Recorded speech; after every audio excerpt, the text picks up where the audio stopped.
I'm gonna let you in on a secret. I love Little Witch Academia.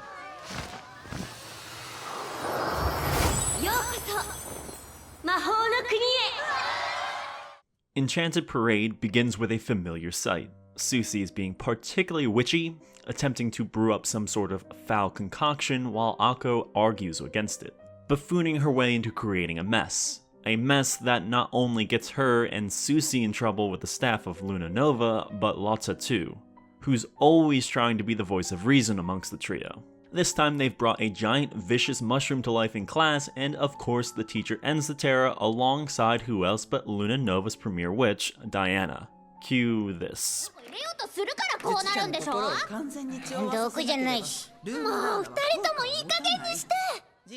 It's all very Little Witch Academia in a way that you might argue lacks a creative punch. But the truth is, Enchanted Parade is a celebration of what the franchise can be, and frankly, the very best of it. As punishment, it's decided Akko, Susie, and Lotta will have to organize a parade in this year's festival in Blytonbury, the town located only a short distance from Luna Nova. This parade is not exactly what Akko has in mind, rather it's much less of a celebration as it is a compromise between the world of witches and regular folk.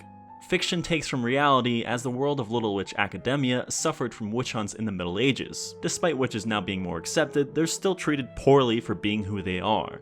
And so every year a group of students from Luna Nova must participate in a public shaming where they are pelted with tomatoes, reenact iconic torture and punishments, and are berated the whole way. It's shortly thereafter the latest additions to the Luna Nova student body are rolled out in the most perfect of ways. Amanda, Constance, and Yasminka, who also under the threat of expulsion, must take part in the parade. In the Team Akko room, the first awkward exchange takes place between the 6 girls. I really love this scene because it's a distinct starting point for all of their arcs. As passionate and as well-intentioned Akko is, she is bullishly oblivious to those around her. Lotta lets people walk all over her as Akko repeatedly does, worried that speaking up might hurt their friendship. Susie is distinctly selfish, condescending, and mean-spirited. Even if she's only doing so to be funny, she's not great at recognizing how being an asshole, even if it's her comedic shtick, can hurt others. Then there's Amanda who, like Akko, has a rebellious streak. Even more so than Akko actually, but does little with it. She recognizes the parade as humiliating bullshit, but her attitude towards it is apathetic, stating it'd be best to just get it over with. Constance and Yasminka have far less developed arcs, and serve more as comedic relief and a reflection of what Akko's group can be if they learn to get along.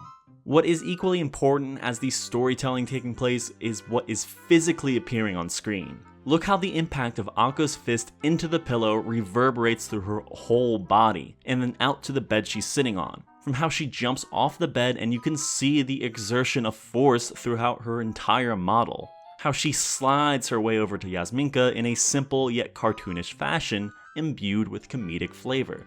It's tried and true trigger smear animation, then fluidly spinning around with joy in a way that feels off balance, like Akko could go face first into a bedpost at any second.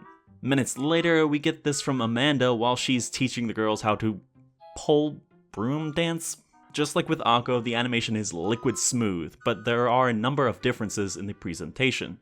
Amanda moves with confidence and elegance. She's not only skilled, but unafraid to show off. A purposeful step forward, pause, eyes closed, and a smirk across her face. She rises up above the onlookers because she knows she's someone to look up to, and she kinda wants them to feel inferior.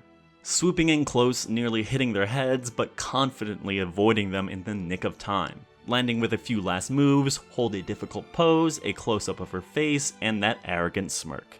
There is no doubt to the kind of person Amanda is. No matter the style, Trigger knows how to draw their characters not only in order to look good, but exude personality. There could be no dialogue, and you still understand that Akko is a goofy, wide-eyed, and passionate person. This may sound simple, but considering how much of anime is panning stills or stiff animation, it's key to why the studio is so beloved. By comparison, let's look at a spring 2018 show I've been watching. That being Wotakoi, or Love is Hard for Otaku. I'm enjoying it, but animation is not its strong suit.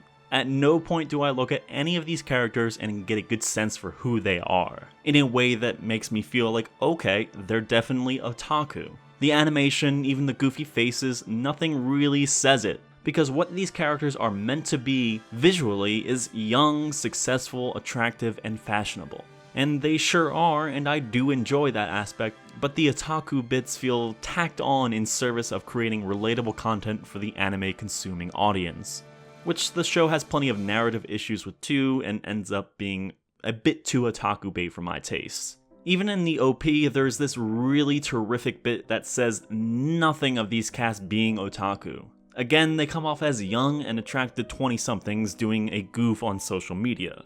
And sure, the show has themes of otaku blending with the rest of society, but at no point does the curtain get pulled away, at least in terms of how they animate. You might be thinking it's unfair to compare an OVA to a full-length show, but the quality of the animation from Trigger is well known, no matter the format. Kill la Kill and the Little Witch TV series being examples of such. I've also seen people defend other studios like A1 Pictures over the years by saying you can't compare them to the greats like Trigger. Isn't that the point though? That Trigger is so exceptional? That when comparing most studios to them, there is a clear-cut favorite for many anime fans. And this shows very distinctly in Enchanted Parade. Getting back to the parade though, the girls have their plans threatened by Diana, who looks down on Akko's desire to use magic for entertainment. She dominates the screen with her presence, forcing Akko into a corner when Diana starts discussing her ancient and proud bloodline of magic users, while Akko is a lowbrow and from some island country in the Orient, that they are inherently different and she's better than Akko for it. Such themes are nothing new for magic-oriented media, from lesser-known works like Little Witch, all the way up to the relationship between Draco Malfoy and Harry Potter. Lotta stresses over the absurdity of the plan, how she wants to make it work for Akko's sake, but that she doesn't think it's possible. When Lotta does come up with an idea, Akko barges into the room, oblivious, ruining the moment.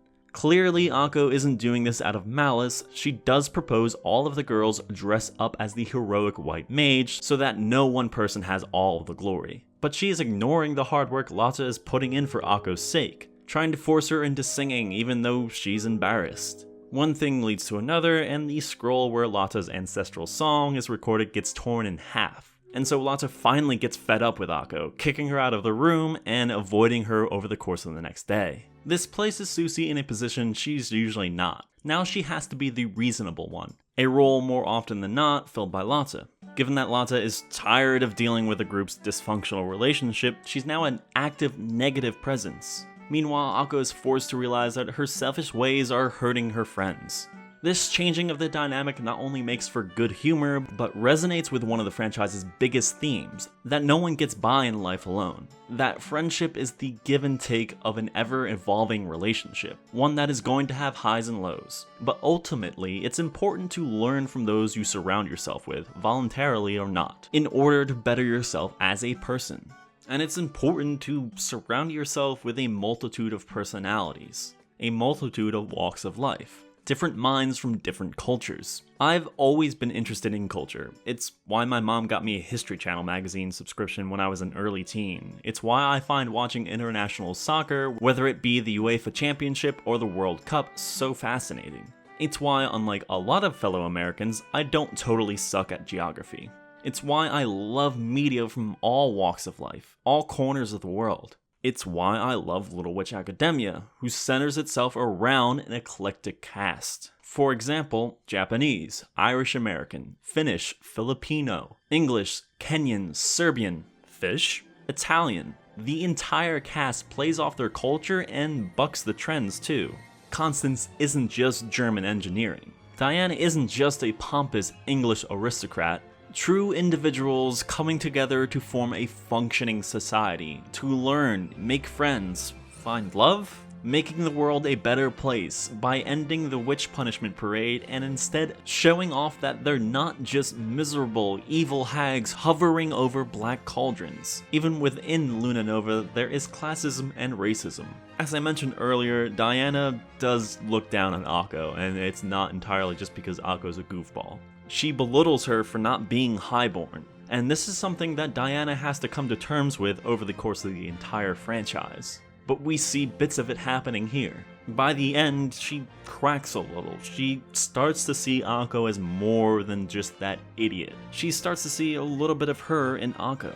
And because Luna Nova has internal issues of its own, the parade is very much a compromise, much as we have in our own world where racism may not take the form of slavery, segregation, and so on anymore, at least for the most part, but it is still all too prevalent. So as a collective, we try to find ways to make it more palpable, or easily ignored. Such is far more insidious, and more dangerous than we care to admit. Which is why Akko and the gang decide to stamp it out, to take a major cultural event, recognize its faults, and reimagine what the festival can become as a means of celebrating both normal folk and witch culture in the town of Blightenberry. So by the time the 6-star witches have their second tomato fight with the kids from the town, it's not out of anger or bigotry, but symbolism of their new understanding of one another. Enchanted Parade is a celebration of what Little Witch Academia has to offer, of what Studio Trigger can accomplish, of a world where all sorts of people learn from one another and do so for the greater good.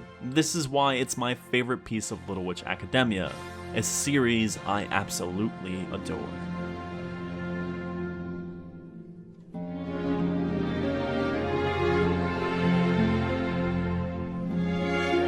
Patreon, I have one of those. Support it if you'd like to see these videos keep on coming. Otherwise, be sure to like, subscribe, all that nonsense. It is greatly appreciated as well.